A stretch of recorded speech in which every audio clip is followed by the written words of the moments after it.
Porque eu não consigo me libertar disso. Essa foi a pergunta que gritei para Deus, sentado no chão do meu banheiro, às 2 da manhã, depois de 15 anos tentando parar. Meu nome é Luiz. Eu era líder de louvor, casado, batizado desde criança e viciado em pornografia. Eu tentei tudo. Jejuns, vigílias, promessas, casamento, nada funcionava. Eu orava. Deus, me dá força, caía de novo. Deus, me perdoa, caía de novo. Deus, eu prometo que desta vez é a última, e caía de novo. Até que numa madrugada de desespero total, Deus me mostrou algo que mudou tudo. A liberdade não estava em vencer a carne, estava em andar tão próximo do Espírito que a carne simplesmente não tinha domínio. Se você está nessa luta silenciosa, se você já tentou de tudo e nada funciona, esse vídeo vai mudar sua vida. Porque a resposta não está onde você pensa. Tudo começou quando eu tinha 13 anos. Era 2008 e meu pai havia acabado de comprar nosso primeiro computador com internet banda larga. Naquela época, morávamos num apartamento pequeno na zona leste de São Paulo. Eu era um menino normal. Jogava bola na rua, ia à igreja 3 vezes por semana, estudava no colégio estadual. Meus pais eram cristãos fervorosos. Minha mãe tocava piano na igreja. Meu pai era diácono. Uma tarde estava sozinho em casa fazendo pesquisa escolar quando aconteceu. Não vou entrar em detalhes, mas vocês sabem como é.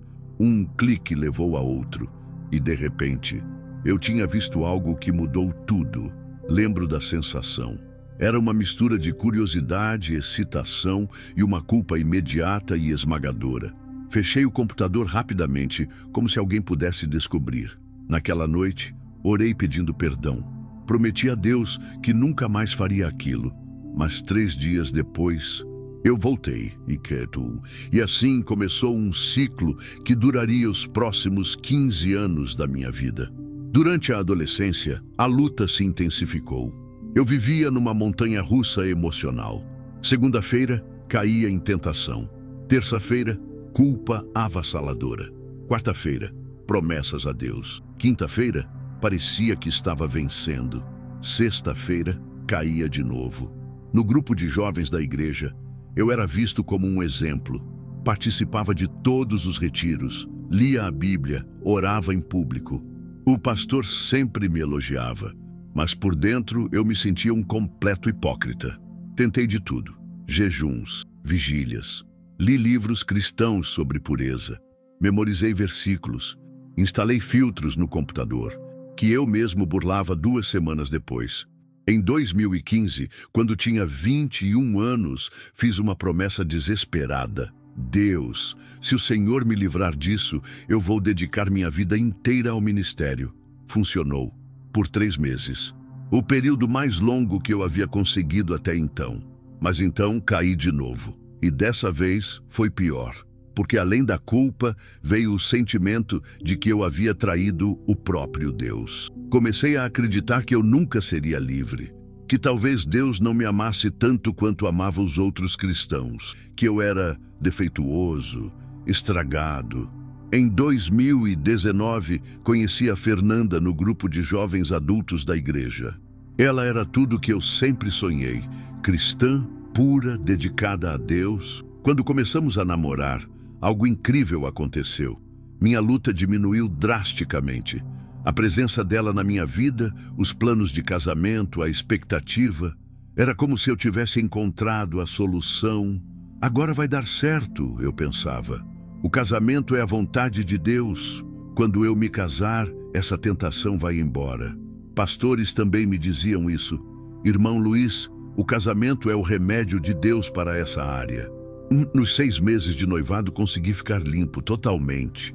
Eu estava convencido de que havia vencido. Casamos em fevereiro de 2020, numa cerimônia linda na nossa igreja. Lua de mel em Campos do Jordão. Tudo perfeito. Mas 3 semanas depois do casamento, aconteceu. Fernanda tinha saído para visitar a mãe dela. Eu estava sozinho no apartamento que alugamos no Tatuapé. E de repente, do nada, a tentação voltou, mais forte que nunca. Eu não consegui resistir. Quando ela chegou em casa naquela noite, eu fingi que estava tudo normal, mas por dentro eu estava despedaçado. Como é possível? Eu me perguntava. Eu sou casado agora, tenho uma esposa linda. Por que isso ainda me atormenta? A culpa agora era dupla, não era só contra Deus, era contra a Fernanda. Eu me sentia como se estivesse traindo ela. Os 2 anos seguintes foram os piores da minha vida. A luta não só voltou, como se intensificou. Era como se o diabo estivesse zombando de mim. Viu? Nem o casamento te salvou. Você nunca vai ser livre. Comecei a mentir para a Fernanda constantemente. Vou trabalhar até mais tarde. Preciso ir ao mercado. Qualquer desculpa para ter momentos sozinho.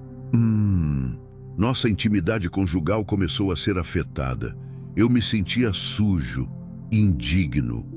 Como eu podia tocar na minha esposa com as mesmas mãos que... Fernanda percebeu que algo estava errado. Várias vezes ela perguntou: Luiz, você está bem? Você parece distante. E eu sempre mentia. Estou só cansado do trabalho, amor. Em dezembro de 2022, aconteceu o pior dia da minha vida. Era uma sexta-feira. Fernanda estava visitando os pais dela no interior. Eu tinha o apartamento inteiro para mim durante o fim de semana. Passei 3 dias consecutivos numa espiral de autodestruição. Não orei, não li a Bíblia, mal comi. Era como se eu tivesse desistido completamente. No domingo à noite, quando Fernanda estava voltando, eu me olhei no espelho do banheiro. Barba por fazer, olhos vermelhos, alma vazia. E então, quebrei. Sentei no chão daquele banheiro e chorei como nunca havia chorado na vida. Não eram apenas lágrimas de tristeza, era desespero puro. Deus, eu disse em voz alta, eu não aguento mais. Eu tentei de tudo. Eu orei, jejuei, me casei, procurei ajuda, nada funciona. Eu acho que o Senhor desistiu de mim. Naquela noite, depois que Fernanda chegou e foi dormir, eu fiquei na sala. Eram quase 2 da manhã. Peguei minha Bíblia, aquela mesma que ganhei no batismo, cheia de anotações e marcações, e a abri aleatoriamente. Caiu em Gálatas. Comecei a ler sem muito objetivo, apenas porque não conseguia dormir. Então chegou no capítulo 5, versículo 16. Digo, porém, andai em espírito e não cumprireis a concupiscência da carne. Eu já havia lido esse versículo dezenas de vezes. Já havia até decorado. Mas naquela madrugada, foi como se Deus estivesse falando diretamente comigo. Andai em espírito. De repente, eu percebi meu erro. Durante 15 anos eu estava lutando contra a carne. Com a carne. Estava tentando vencer o pecado com força de vontade, com disciplina humana, com prometinhas e contratos com Deus. Mas Deus estava dizendo: Luiz, pare de lutar contra a escuridão, simplesmente ande na luz. Continuei lendo, versículo 17.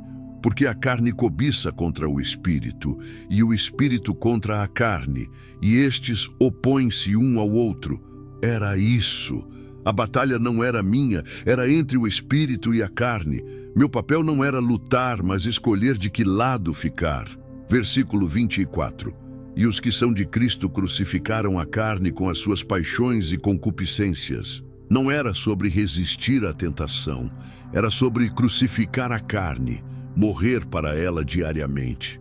Pela primeira vez em 15 anos eu entendi. A vitória não vinha de mim. Vinha de andar tão próximo do Espírito Santo que simplesmente não havia espaço para a carne agir. A partir daquela madrugada, tudo mudou. Não da noite para o dia, mas gradualmente. Parei de focar na tentação e comecei a focar na presença de Deus. Ao invés de acordar perguntando, será que vou conseguir me manter puro hoje? Eu acordava perguntando como posso andar mais próximo do Espírito Santo hoje. Comecei a orar de manhã, não pedindo força para resistir, mas pedindo intimidade com Deus. Quando a tentação vinha, ao invés de lutar contra ela, eu simplesmente me virava para Jesus. Literalmente. Às vezes eu falava em voz alta: Jesus, eu escolho andar contigo agora. 3 meses depois, contei tudo para a Fernanda. Foi a conversa mais difícil da minha vida, mas também a mais libertadora.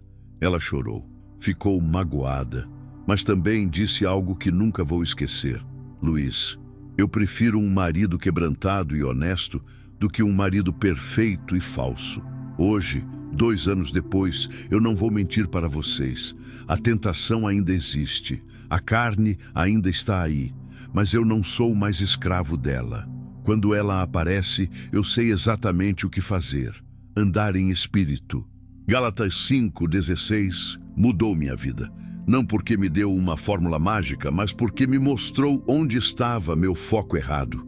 A liberdade não está em vencer a carne. Está em andar tão próximo do Espírito que a carne simplesmente não tem domínio. Se você chegou até aqui, obrigado por me escutar. Se você está nessa luta, eu quero que você saiba de 3 coisas. Primeiro, você não está sozinho. Milhões de homens cristãos enfrentam isso. Você não é estranho, defeituoso ou menos amado por Deus. Segundo, a resposta não está na sua força. Está em andar no Espírito. Pare de lutar contra a escuridão e simplesmente ande na luz. Terceiro, existe esperança real. Não uma esperança de perfeição instantânea, mas de liberdade verdadeira. Gálatas 5:16. Andai em espírito, e não cumprireis a concupiscência da carne. Não é sobre você ser forte, é sobre você estar conectado com aquele que já venceu. Pai, eu oro por cada pessoa que está assistindo este vídeo, por cada homem, cada jovem que carrega essa luta em silêncio. Mostra a eles o caminho do Espírito, liberta-os da condenação e mostra-lhes a tua graça. Em nome de Jesus, amém. Se este vídeo tocou seu coração, deixe um comentário, compartilhe com alguém que precisa ouvir isso e se inscreva no canal para mais histórias de transformação. Deus abençoe vocês.